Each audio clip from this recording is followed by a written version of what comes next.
Hello everyone, hope you all are doing well. I am also good. ISCS Deepak Kewalia ये series में मैं आप लोगों को corporate accounting and financial management के वीडियो लेक्चर यूट्यूब पे डाल रहा हूं। डेमो लेक्चर के रूप में इन वीडियोस को मैं डाल रहा हूं। हमने सबसे पहले एक इंट्रोडक्टरी वीडियो बनाया है, इंट्रोडक्शन। उसके बाद में डेमो 1, डेमो 2 और आज हम लोग अपना डेमो नंबर 3 कर रहे हैं। Corporate accounting and financial management के FM वाले पार्ट में कॉस्ट ऑफ कैपिटल का टॉपिक नंबर नेक्स्ट टॉपिक जो हम लोग आगे बढ़ा रहे हैं that is cost of capital का KD को हम आगे बढ़ा रहे हैं। हमने फर्स्ट लेक्चर में कॉस्ट ऑफ कैपिटल का इंट्रोडक्शन देख लिया। इंट्रोडक्शन देखने के बाद में हम लोगों ने देखा कि किस तरह से 4 अलग अलग तरह की कॉस्ट होती है, जिसमें KD, KE, KP और KL होता है। इसमें से भी हमने KD के ऊपर डेमो लेक्चर नंबर 2 में हमने KD के ऊपर अपनी बातें रखी थी। अब हम लोग डेमो लेक्चर 3 को KD को हम आगे बढ़ा रहे हैं। लास्ट लेक्चर में अगर आपने अच्छे से देखा होगा तो मैंने आपको ये क्वेश्चन होमवर्क के रूप में दिया था और मैंने कहा था कि आप आराम से घर पे तसल्ली से बैठकर इस क्वेश्चन को करिएगा। जैसे ही आप इस क्वेश्चन को करोगे तो आपको एहसास हो जाएगा कि आपको पिछला लेक्चर समझ आया है कि नहीं आया है। In case of any doubt हम कैसे सॉल्व करते हैं क्लास में डाउट, वो भी आपको यहां पर पता चल जाएगा। क्वेश्चन का नाम है इलस्ट्रेशन नंबर 4, स्टडी मटेरियल का क्वेश्चन है। इससे पहले हम 3 क्वेश्चन ऑलरेडी कर चुके थे। अब हम बढ़ते हैं आगे। इन्होंने कहा कि SK company issued 1000 equity 10% debenture of ₹100 each. तो सबसे पहले हमेशा हम लोग यहां से क्या करते हैं, इंटरेस्ट की कैलकुलेशन कर लेते हैं। मैंने लिखा आंसर और इसमें जो जो चीजें गिवन है वो मैंने लिख लिया। क्वेश्चन में क्या क्या चीजें गिवन है, 1000 डिवेंचर। कौन से वाले डिवेंचर है, 100 रुपीज वाले, और उसके ऊपर इंटरेस्ट की रेट क्या है, 10%। तो इंटरेस्ट कैसे निकाल लेंगे हम लोग, 1000 इंटू 100 1 लाख हो जाएगा, इंटू 10% दैट इज 1 लाख का 10% 10,000। क्या मिल गया हमें, ये इंटरेस्ट। तो क्या मैं कह सकता हूं कि हमारा इंटरेस्ट जो है वो आ गया हमारा 10,000, राइट। इसके बाद में हमें देखना होता है नेट प्रोसीड। तो अभी तक तो ये बात पता चल गई। अब इन्होंने क्या बोला, debenture issued at a premium of 10%, sorry premium of 5% with a maturity period of 10 years. तो इसका मतलब इस क्वेश्चन में N भी मिल रखा है हमें, कितने साल, 10 ईयर्स। N कितना मिल रखा है हमें, 10 years. Cost of issue is 2% and cost of issue is 2%, the tax rate applicable is 50%। अब इसको समझना अच्छे से। मान लीजिए कोई 100 रुपए का डिबेंचर है जिसे हम 5 रुपए प्रीमियम पे इश्यू कर रहे हैं। तो मुझे बताओ कंपनी के को कितने रुपए पर डिबेंचर मिलेंगे। 100 रुपीज का डिबेंचर, 5 रुपए प्रीमियम, कंपनी को 105 रुपीज मिलेंगे। इनका कहना है कि 2% कॉस्ट ऑफ इश्यू भी है। इनका कहना है कि 2% कॉस्ट ऑफ इश्यू भी है। तो 100 का 2% कितना हो गया, 2 रुपीज। तो 105 में से 2 रुपए जो कॉस्ट ऑफ इश्यू है वो लेस हो जाएगा, यानी कि पर डिबेंचर कंपनी को कितने रुपए मिल गए, 103 रुपीज। तो हम नेट प्रोसीड बोलते हैं। नेट प्रोसीड की कैलकुलेशन किस तरह से कर रहे हैं आप समझिएगा। तो साहब ये लिख दिया मैंने नेट प्रोसीड। मैं आपसे पूछना चाहता हूं कितने रुपए, 1000 डिबेंचर, कितने रुपए वाले, 100 रुपए वाले। तो टोटल मिलके कंपनी को आना कितना चाहिए था, 1 लाख रुपीज। लेकिन प्रीमियम दिया है 5 रुपए का, तो 5 रुपए प्रीमियम ऐड हो जाएगा। लेकिन प्रीमियम देने के साथ साथ इश्यू का एक्सपेंसेस भी किया है। कितने रुपए एक्सपेंसेस किया है इश्यू का, 1 लाख का 2% एंड दैट इज 2000 रुपीज।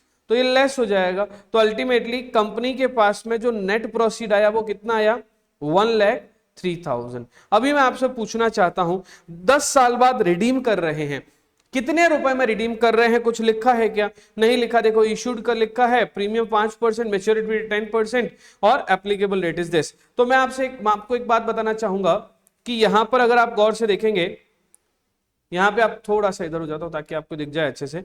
यहां पे अगर आप गौर से देखेंगे तो आएगा आरवी। आरवी का मतलब क्या, रिडीमेबल वैल्यू, और वो कितनी है, 100 रुपए। कितने पे 1000 पे, तो अल्टीमेटली आरवी कितनी आ गई 1 लाख। तो इसके लिए इसके साथ साथ हमारे पास सारी चीजें आ गई। अगर आपको याद हो तो फॉर्मूला क्या था, interest 1 minus tax multiplied by plus plus plus plus plus, कल भी एक मिस्टेक कर दी थी हमने, plus RV minus NP upon N whole divided by RV plus NP upon 2। अभी इंटरेस्ट कितना दे रखा है 10,000 इंटू 1 माइनस 0.50, ये लेस हो जाएगा, राइट, ये लेस हो जाएगा। इसके बाद प्लस आरवी कितना है, आरवी अभी निकाला हमने 1,03,000, 1,03,000 माइनस एनपी कितना है, सॉरी आरवी कितना है 1 लाख, रिडीमेबल वैल्यू 1 लाख, हाँ, माइनस 1,03,000 डिवाइडेड बाय एन यानी कि 10 whole divided by 1 lakh plus 1,03,000 divided by 2। इसको अगर हम सॉल्व करेंगे तो क्या आ जाएगा 5,000 प्लस 300, 3,000 डिवाइड बाय 300 माइनस का हो जाएगा ये डिवाइडेड बाय 1,05,000, 1,01,500। आप लोग आराम से करके देख लीजिएगा, 1,01,500, 1,01,500 इंटू 100, तो आंसर आ जाएगा 4700 डिवाइडेड बाय 1,01,500। यस, तो आप लोगों ने कैलकुलेटर चलाए अपने अपने, नहीं चलाए तो मेरे साथ साथ चला लीजिए कैलकुलेटर अपने मेरे साथ साथ। 4,700 डिवाइडेड बाय 4,700 डिवाइडेड बाय 1,01,500, ठीक है, इंटू 100, तो यार है 4.63। तो के डी, द आंसर इज के डी आफ्टर टैक्स 4.63, राइट। ये था आपका कॉस्ट ऑफ डिवेंचर। अगर इस क्वेश्चन को अगर रीफ्रेम करें, रीचेक करें, तो आप इस क्वेश्चन को आराम से तसल्ली से पढ़ोगे तो आपको पता चलेगा 1000 डिवेंचर है, 10% वाले हैं, 100 रुपए का एक डिवेंचर, तो 1000 इंटू 100 इंटू 10%, 10,000 रुपीज हो गए। उसके बाद में 10 साल इसकी लाइफ है, तो एन इज 10 ईयर। उसके बाद में रिडीम कितने में कर रहे हैं, 100 पे कर रहे हैं, इसलिए RV 100 rupees into 1 lakh, that is 100 rupees into 1,000, that is 1 lakh. देख लीजिए आरवी, यहाँ पे आरवी हमने 1 लाख ही लिखा है, ठीक है। उसके बाद में एनपी की बात करें तो क्योंकि प्रीमियम पे था तो 100 रुपए का डिबेंचर 5 रुपए प्रीमियम 105 का बन गया, तो 1,05,000 रुपए मिलेंगे। प्रेफरेंशियल सॉरी डिबेंचर होल्डर हमें 1,05,000 रुपए देगा, बट डिस्काउंट कितना 2%, डिस्काउंट नहीं है, cost of expenses, cost of issue expenses है, देखो कॉस्ट ऑफ इश्यू एक्सपेंसेस 2%, तो 1 लाख रुपए का इश्यू लाए 2%, 2,000 रुपीज हो जाएगा, 1,05,000 माइनस 2,000 दैट इज 1,03,000। हमारा क्या आ जाएगा नेट प्रोसीड, क्या आ जाएगा हमारा नेट प्रोसीड। इसको आप आराम से अच्छे से तसल्ली से चेक कर लीजिएगा, आपको अच्छे से समझ में आ जाएगा। With this we have completed K D. Now our next topic is cost of preferential. अगला टॉपिक हमारा क्या रहेगा, कॉस्ट ऑफ प्रेफरेंशियल। जैसा कि आप सबको अच्छे से पता है, जैसा कि आप सबको अच्छे से पता है कि हम लोगों ने अभी तक के डी पढ़ लिया, अब हम के पी पढ़ेंगे, फिर के ई पढ़ेंगे, फिर के एल पढ़ेंगे और फिर डब्ल्यू ए सी सी पढ़ेंगे। इस तरह से हमारा चैप्टर पूरा कंप्लीट हो जाएगा, राइट। तो हम लोग आ जाते हैं के पी पर, के पी पर। अच्छा, ये वाला जो आपका पीडीएफ है, इसका नोट्स का पीडीएफ आपको मैं यूट्यूब इसी प्लेलिस्ट के लिंक में डाल दूंगा, आप इसके लिंक से इसका पीडीएफ भी डाउनलोड कर सकते हैं, ताकि आपके सामने पीडीएफ भी रहेगा और आप उसी पे ही अपनी कॉपी पे इसको साथ साथ में कर भी सकते हो, ठीक है। तो अगेन पीडीएफ लिंक है, पीडीएफ का लिंक आपका इसका नीचे दिया हुआ ही है ना। ये फॉर्मूला है, कल मैंने रिडीमेबल डेट वगैरह करवाए थे तो उसमें मैंने इनटू था उसको प्लस कर दिया था। मैंने जब फॉर्मूला लिखा था तब आई प्लस ही लिखा था, आप भी इसको एक बार चेक कर लेना, पीडीएफ में भी आपको आई प्लस से मिलेगा। पहले वीडियो में कहीं आई इंटू अगर आपको दिख गया तो उसको आप सेट कर लेना एक बार अपने हिसाब से, ठीक है। अब मैं आ जाता हूँ प्रेफरेंस शेयर में, cost of preference share, cost of preference share. Now what is the meaning of preference share? हम पहले वर्ड टू वर्ड पढ़ते हैं, राइट। वर्ड टू वर्ड पढ़ने में क्या मजा आता है पता है, उसके बाद में एक्सप्लेन करो तो और ज्यादा मजा आता है। आप वर्ड टू वर्ड पढ़ के देखो, preference share also fixed cost bearing security like debenture. Okay, जैसे डिवेंचर पे फिक्स कॉस्ट क्या होती है, इंटरेस्ट, वैसे ही डिवेंचर के पे जैसे इंटरेस्ट होती है वैसे ही प्रेफरेंस शेयर पे डिविडेंड होता है फिक्स्ड, ठीक है।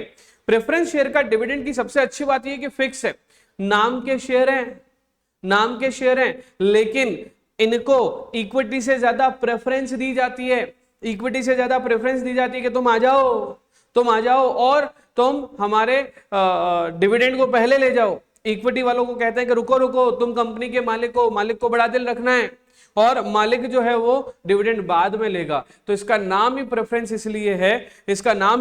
इसलिए है क्योंकि इनको डिविडेंड में प्रेफरेंस मिलती है।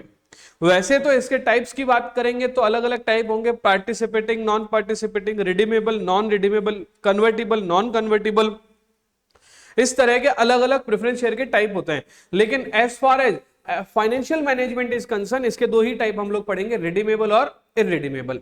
सर ऐसा लग रहा है कि डिबेंचर वापस पढ़ रहे हैं। हाँ, होने वाला है, अभी नाम चेंज हो जाएगा, राम का श्याम, मोहन का सोहन, लेकिन कॉन्सेप्ट सेम रहेगा। आरबीएनपी इसमें भी पढ़ेंगे। तो रिडीमेबल और इररिडीमेबल में मैं सबसे पहले आपको पढ़ाता हूं इररिडीमेबल डिबेंचर। तो वैसे एक बार इसको मैं थ्योरी पढ़ा रहा था, तो थ्योरी पढ़ाते पढ़ाते मैं फिसल गया, लेकिन मैं वो ऑल्सो वापस से ट्रैक पे आके एक बार आपको फिर से थ्योरी बता देता हूं। The rate of dividend payable on these shares are fixed. अरे सर, ये तो हमने पहले से ही पढ़ लिया। उसके बाद में since dividend is not an admissible deduction in the computation of taxable income unlike debentures, cost of preference share capital is after tax cost of capital which may be converted into before tax by applying following formula। इसमें पता है अलग क्या है, वहां पर जो है वो डिविडेंड फिक्स, वहां पर जो है वो इंटरेस्ट बिफोर टैक्स दिया होता था, हमें आफ्टर टैक्स फॉर्मूला करके निकालना पड़ता था, आई मल्टीप्लाइड बाय 1 - t। यहां पे ऐसा कुछ नहीं करना है, यहां पे ऑलरेडी आफ्टर टैक्स है, यहां पे ऑलरेडी कौन सा दे रखा है, आफ्टर टैक्स। तो देखिए यहां पे cost of irredeemable preference share का फॉर्मूला क्या बनता है, KP cost of preference share equals to D for dividend, साथ साथ लिख लीजिएगा बेटा, डी फॉर डिविडेंड। एनपी का मतलब नेट प्रोसीड, जितना पैसा हमें मिल रहा है उस प्रेफरेंस शेयर को इश्यू करने से। सर इसमें आरवीएनपी नहीं आया, भैया ये रिडीमेबल है, रिडीमेबल होगा तो रिडीमेबल वैल्यू आरवीएनपी वगैरह सब आएगा ना।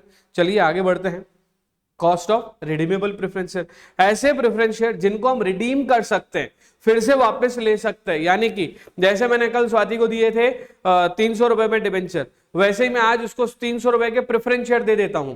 मैंने स्वाति को आज दिए 300 रुपए प्रेफरेंस शेयर और बोला 10 साल बाद मेरे को प्रेफरेंस शेयर मेरे वापस दे देना और मैं तुम्हारे पैसे वापस दे दूंगा, 10 साल के बाद मैं तुम्हें डिविडेंड नहीं दूंगा। तो इसका मतलब 10 साल बाद वो मुझे प्रेफरेंस शेयर वापस ला के देगी, मैं उसको उसका 300 रुपए वापस ले जाके दे दूंगा। अब दो बातें होगी, या तो मैं 300 के 300 ही दूंगा, या 300 के 290 दूंगा, या 300 के 310 दूंगा। 300 के 310 दिए दैट इज प्रीमियम, 300 के 290 दिए दैट इज डिस्काउंट, और 300 के 300 दिए दैट इज एट पार। तो फॉर्मूला क्या बनता है, KP cost of preference share equals to D for dividend plus RV minus NP upon N divided by RV plus NP upon 2 into 100। ये क्या formula बन गया, ये फॉर्मूला बन गया आपका कॉस्ट ऑफ प्रेफरेंस शेयर का KP का। और KP भी कौन सा, रिडीमेबल वाला, KP भी कौन सा, रिडीमेबल वाला। करें शुरू, चेक कर लेते हैं एक बार इसके क्वेश्चन को भी। आइए इसका क्वेश्चन देख लेते हैं। सर ये आप क्वेश्चन कहां से लाए हैं, क्वेश्चन स्टडी मटेरियल के हैं। सर एग्जाम में क्वेश्चन कहां से आते हैं, एग्जाम में भी कई बार क्वेश्चन स्टडी मटेरियल से पूछ लेते हैं। सर ठीक है तो करवा दीजिए, आइए हम इस क्वेश्चन को पढ़ते हैं। एक और बात, इसमें ना एक वर्ड लिखा है कॉर्पोरेट डिविडेंड टैक्स।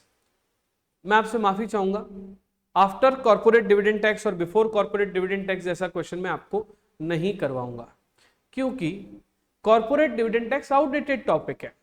अगर आप सीडीटी के बारे में सुनना चाहोगे तो लॉन्ग बैक इन 2021-22 जब बजट आया था तब कॉर्पोरेट डिविडेंड टैक्स को हटा दिया गया था। पहले क्या होता था, जब आप किसी कंपनी के शेयर्स परचेस करते हो तो शेयर्स पे जब कंपनी डिविडेंड इश्यू करती थी, उस dividend per corporate dividend tax भी गवर्नमेंट को कंपनी खुद ही दे देती थी। यही वजह थी कि शेयर होल्डर के हैंड्स में वो डिविडेंड के ऊपर टैक्स नहीं लगता था। आप सोचिए, शेयर होल्डर को टैक्स ही नहीं देना है डिविडेंड पे, डिविडेंड की इनकम पूरी तरह से एग्जेम्प्ट हुआ करती थी, क्योंकि कंपनी उसके ऊपर कॉर्पोरेट डिविडेंड टैक्स ऑलरेडी दे चुकी है। लेकिन ये कॉन्सेप्ट जब 21-22 में ही हट चुका है तो 21-22 गया, 22-23 गया, 23-24 गया, अभी 24-25 तक भी हम लोग पहुंच गए हैं। तो अब भी हम लोग सीडीटी पढ़ेंगे क्या?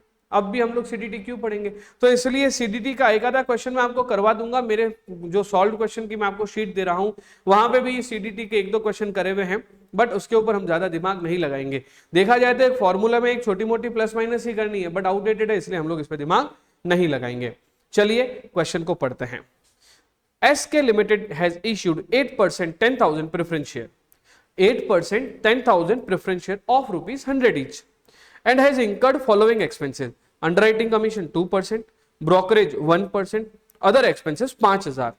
If the present company tax rate is 50%, what will be the cost of capital after tax and before tax? हाँ, KP आफ्टर टैक्स तो नॉर्मल होता ही है, हम उसको बिफोर टैक्स पढ़ लेंगे, बट कॉर्पोरेट डिविडेंड टैक्स वाले पार्ट को हम लोग कंसीडर नहीं कर रहे हैं। आइए फॉर्मूला लिखते हैं, KP equals to dividend upon net proceed into 100।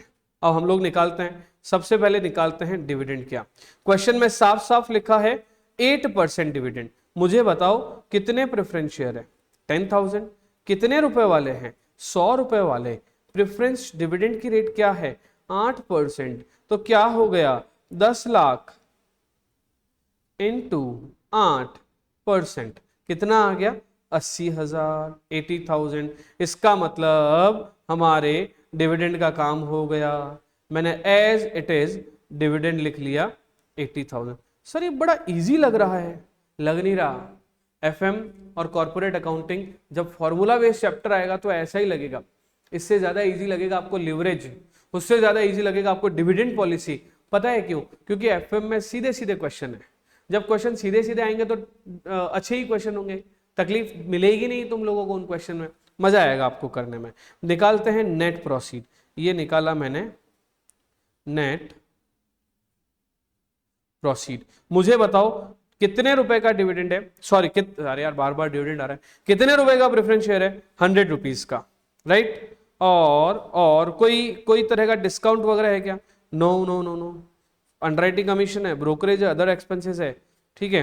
तो अपन निकाल लिया ये नेट प्रोसीड। कितने रुपए?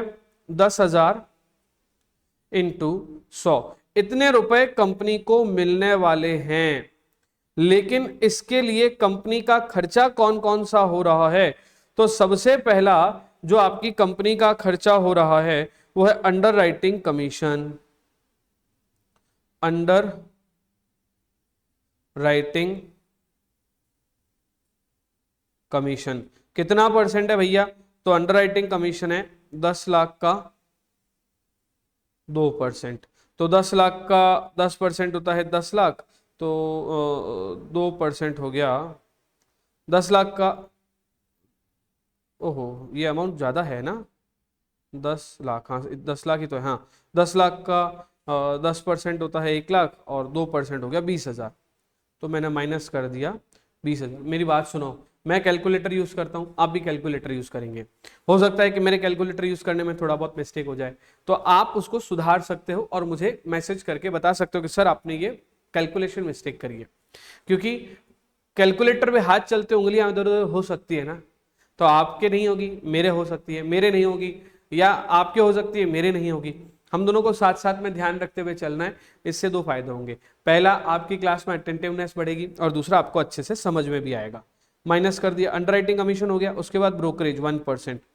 तो मैंने लिखा ब्रोकरेज 10 लाख इंटू 1%, तो 10 लाख का 1% कितना आ गया अपना 10,000। और भी देख लो कोई खर्चा है क्या, अंडरराइटिंग कमीशन हो गया, ब्रोकरेज हो गया, अदर एक्सपेंसेस, तो मैंने लिख लिया अदर एक्सपेंसेस। अदर एक्सपेंसेस कितना आ गया 5,000, अदर एक्सपेंसेस कितना आ गया 5,000। तो 10 लाख में से 20 और 10 30 और 5 35 गए, तो आ जाएगा 9,65,000। कितना आ जाएगा 9,65,000।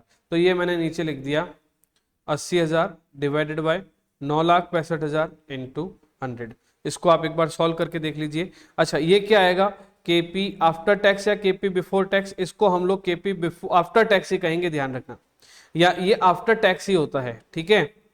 बिफोर टैक्स करने के लिए कुछ और करना होता है, ये करो उसके बाद मैं आगे बढ़ाता हूं। चलाओ कैलकुलेटर अपने अपने। यस, आंसर आ गया आपका केपी आफ्टर टैक्स। कैलकुलेशन करने पर, कैलकुलेटर पे कैलकुलेशन करने पर मेरा आया, और शायद आपका भी आया होगा 8.29, 8.29%। अब क्वेश्चन अराइज होता है sir KD before KP before tax कैसे होगा, केपी बिफोर टैक्स कैसे होगा। तो साहब जब हमने केपी आफ्टर टैक्स निकाला था तो इनटू 1 माइनस 0.05 किया था ना, यहां पे क्या होगा, हम डिवाइड बाय कर लेंगे। कैसे, 8.29% डिवाइडेड बाय 1 माइनस टी। तो 1 माइनस टी क्या है, 8.29 divided by 1 minus 0.5, 0.5 tax rate है, क्वेश्चन में 0.5 दे रखी है, इधर देखो इधर 0.5 दे रखी है, तो आ जाएगा अपना, तो इसको मल्टीप्लाई बाय 2 कर दोगे तो भी आ जाएगा वैसे तो, है ना। तो आ गया आपका 8.29 मल्टीप्लाइड बाय 2, तो 16.58। This is your KP before tax, KP before tax. तो ये शायद माइक हट गया था इस बार, बट कोई बात नहीं, आपको शायद समझ में तो आ ही गया होगा, आवाज तो आई गई होगी थोड़ी बहुत, थोड़ा सा ही 1 मिनट का ही लफड़ा है, ठीक है। तो आप लोग इसको एक बार चेक कर लीजिएगा, चेक कर लीजिएगा एक बार आप लोग, है ना। आगे बढ़ते हैं हम लोग, ये था आपका नेक्स्ट पार्ट की तरफ, आगे बढ़ते हैं हम लोग नेक्स्ट पार्ट की तरफ, that is illustration number 6। Illustration number 6 क्या बोल रहा है, SK limited issued 10,000 preference share, 10,000 preference share of ₹100 each, of ₹100 each. These shares are redeemable after 10 years। ये कौन सा वाला क्वेश्चन आ गया, ये रिडीमेबल प्रेफरेंस शेयर का क्वेश्चन आ गया। रिडीमेबल प्रेफरेंस शेयर के क्वेश्चन में आपको वही फॉर्मूला लगाना है जो हमने थोड़ी देर पहले सीखा था, dividend plus RV minus NP upon N divided by RV plus NP upon 2 multiplied by 100। तो इसमें हम लोग क्या करते हैं, साइड में हम लोग इसके डेटा को लिख लेते हैं ताकि हम आराम से इसको समझ पाए। सबसे पहले क्या है, प्रेफरेंस शेयर, कौन सा वाला प्रेफरेंस शेयर है, 10% प्रेफरेंस शेयर, ठीक है। कितने रुपए वाला है, 100 रुपीज वाला प्रेफरेंस शेयर है। कितने प्रेफरेंस शेयर है, 10,000 प्रेफरेंस शेयर है, ठीक है। उसके बाद में these share are redeemable after 10 years, तो नंबर ऑफ ईयर्स क्या हो गए 10। फिर एट अ प्रीमियम ऑफ 5%, यानी कि रिडीमेबल वैल्यू क्या हो गई, 100 रुपीज का शेयर था, 100 रुपीज का शेयर था, 5% प्रीमियम पे रिडीम कर रहे हैं, तो रिडीमेबल वैल्यू आ जाएगी 105 रुपए, ठीक है। Cost of issue 2 rupees per share. पता है क्या, ऐसे क्वेश्चन में जब परसेंटेज में वैल्यू ना दे रखी हो, ओवरऑल वैल्यू ना दे रखी हो, पर शेयर वैल्यू दे रखी हो, तो हमें शेयर से मल्टीप्लाई नहीं करना है। सर कैसे, समझिए, जैसे यहां पे नेट प्रोसीड है, हम लोग क्या कर रहे हैं, 100 रुपए का शेयर है और 2 रुपए कॉस्ट ऑफ इश्यू है, तो हमने क्या कर दिया 100 माइनस 2, नेट प्रोसीड आ गया हमारा 98। सर क्या हमें नंबर ऑफ शेयर से मल्टीप्लाई करने की जरूरत नहीं है, नहीं चलेगा, अभी बिल्कुल चलेगा। सर पहले क्यों किया था, पहले इसलिए किया था बच्चों, क्योंकि पहले परसेंटेज में दे रखा था और कोई कोई जगह पे वैल्यू भी दे रखी थी। जैसे उस एक क्वेश्चन में पहले अदर एक्सपेंसेस 5,000 दे रखा था, जब पर शेयर दे ही नहीं रखा तो हम पर शेयर कैसे करेंगे, यहाँ पे पर शेयर दे रखा है तो हम लोग पर शेयर कर लेंगे। फॉर्मूला लगाते हैं अब यहाँ पे अपन, क्योंकि डेटा हमारे पास यहाँ पे आ गया है। अगेन फॉर्मूला, ये D plus RV minus NP upon N whole divided by RV plus NP upon 2 multiplied by 100। अभी RV कितनी है, RV यानी कि रिडीमेबल वैल्यू कितना है, रिडीमेबल वैल्यू है हमारी 105।